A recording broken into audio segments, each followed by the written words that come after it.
বন্ধুরা, যে কোনো খেলাধুলার সবচেয়ে বড় সৌন্দর্য শুধু জয় নয়, বরং পরাজয়ের পরেও সম্মান বজায় রাখায়। এমনই এক দৃষ্টান্ত দেখা গেল বিশ্বকাপ ফাইনালের পর, যখন দক্ষিণ আফ্রিকার অধিনায়ক লোরা ভোলভার্ট এমন এক সাক্ষাৎকার দিলেন যা সবার হৃদয় ছুঁয়ে গেল। হারের পরও তার মুখে ছিল হাসি, আর কথায় ফুটে উঠেছিল খেলার প্রতি শ্রদ্ধা আর স্পোর্টসম্যানশিপ। তিনি শুধু ভারতীয় দলের প্রশংসাই করেননি, বরং স্বীকার করেছেন যে টিম ইন্ডিয়া এই খেতাবের সত্যিকারের যোগ্য। তার এই কথাগুলো প্রতিটি ক্রিকেট প্রেমী হৃদয়ে দাগ কেটেছে এবং খেলাধুলার আসল মানসিকতার প্রতীক হয়ে উঠেছে। বন্ধুরা, আজ মুম্বাইয়ের ডিওয়াই পাটিল স্টেডিয়ামে অনুষ্ঠিত হয় নারী বিশ্বকাপ 2025-এর ফাইনাল ম্যাচ, যেখানে ভারত ও দক্ষিণ আফ্রিকা মুখোমুখি হয়। টসে জিতে দক্ষিণ আফ্রিকা প্রথমে বল করার সিদ্ধান্ত নেয়। মাঠে তখন উচ্ছ্বাসের ঝড়, আর প্রতিটি ভারতীয় সমর্থক আশা করছিল আজ একটা ঐতিহাসিক ইনিংস হবে। প্রথমে ব্যাট করতে নেমে ভারতের সূচনা ছিল দুর্দান্ত। স্মৃতি মন্ধনা ও শেফালি ভার্মা দুর্দান্ত জুটি গড়ে ভারতের ইনিংসকে মজবুত ভিত্তি দেয়। দুজন মিলে প্রথম উইকেটের জন্য 104 রানের পার্টনারশিপ গড়েন।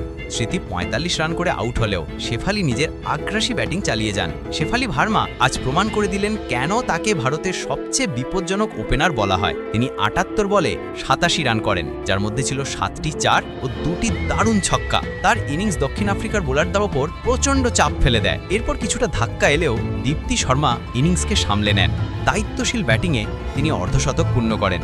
অপর প্রান্তে রিচা ঘোষ 24 বলে 34 রানের ঝড়ো ইনিংস খেলেন, যা ভারতের রান বাড়াতে বড় ভূমিকা রাখে। শেষ পর্যন্ত ভারত নির্ধারিত 50 ওভারে 7 উইকেটে 398 রান তোলে। দক্ষিণ আফ্রিকার হয়ে আয়াওয়াঙ্গা খাকা সবচেয়ে সফল বোলার ছিলেন। 3 উইকেট নেন 10 ওভারে। এরপর 299 রানের বড় লক্ষ্য তাড়া করতে নেমে দক্ষিণ আফ্রিকার সূচনা ভালোই ছিল, কিন্তু 10তম ওভারে আমানজোত কাউর অসাধারণ থ্রোতে রান আউট এনে দেন। এরপর একে একে উইকেট পড়তে শুরু করে। যদিও অধিনায়ক লোরা ভোলভার্ট এক প্রান্ত সামলে দারুণ ব্যাটিং করে সেঞ্চুরি পূর্ণ করেন, কিন্তু বাকি ব্যাটাররা বড় ইনিংস গড়তে ব্যর্থ হন।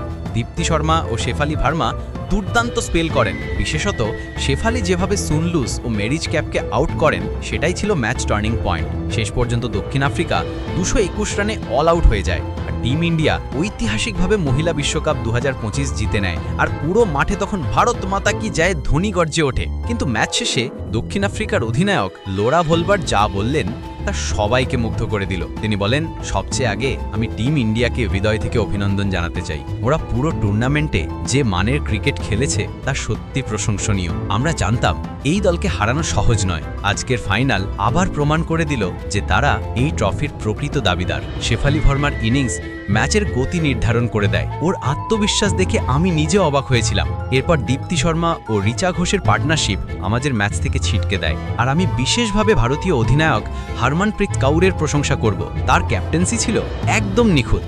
আমাদের দলও চেষ্টা করেছে, কিন্তু ভারতীয় স্পিনাররা অসাধারণ বল করেছে।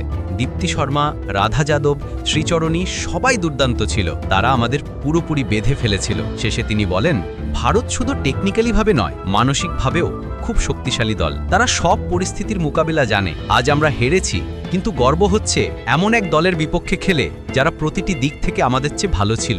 আমি তাদের স্যালুট জানাই। তারা এই ট্রফির প্রকৃত দাবিদার। বন্ধুরা, লোরা ভোলভার্টের এই কথাগুলো দেখিয়ে দেয় যে হারলেও সম্মান হারায় না। তিনি আজ খেলার প্রতি শ্রদ্ধা, সাহস আর স্পোর্টসম্যানশিপের এক অনন্য দৃষ্টান্ত স্থাপন করেছেন।